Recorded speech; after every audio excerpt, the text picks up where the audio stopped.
সড়কে বিমানের ছোঁয়া নিতে গিয়ে চালক নিয়ন্ত্রণ হারিয়ে ড্রাম ট্রাকের সামনের অংশে ঢুকে পড়েছে সড়ক বিভাজন করা ডিভাইডার। ভয়াবহ দুর্ঘটনাটি ঘটেছে মেহেরপুর কুষ্টিয়া আঞ্চলিক মহাসড়কের গাংনী উপজেলার বামন্দি বাস স্ট্যান্ডে। ট্রাকটির চালক জানিয়েছে, ঝর্ণা এন্টারপ্রাইজের ড্রাম ট্রাক, যার নম্বর কুষ্টিয়া ট 113189, গাড়িটি নিয়ে মেহেরপুর থেকে কুষ্টিয়া যাওয়ার সময় ভোর 3:30টার দিকে বামন্দি বাস স্ট্যান্ডে প্রবেশের আগে হঠাৎ তার মাথায় চক্কর দিলে গাড়িটি নিয়ন্ত্রণ হারিয়ে সড়কে থাকা ডিভাইডারে সজোরে ধাক্কা লাগে। এতে ট্রাকটির সামনের ধুরি বাঁকা হয়ে কেবিনের এক পাশ ভেঙে ডিভাইডার ট্রাকের মধ্যে ঢুকে পড়ে।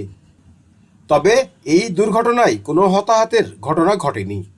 দুর্ঘটনা কবলিত স্থানে থাকা কয়েকজন গাড়ি চালক জানান, ফাঁকা রাস্তায় গাড়িটির গতি বেশি থাকায় এই দুর্ঘটনাটি ঘটেছে। অনেকের ধারণা, সড়কে বেশি দুর্ঘটনা ঘটাচ্ছে ড্রাম ট্রাক। তাদের বেপরোয়া গতির কারণেই প্রায় ঘটছে দুর্ঘটনা, ঘটছে প্রাণহানি। নিজে দেখুন, অন্যকে দেখাতে ভিডিওটি শেয়ার করে আমাদের সাথে থাকুন।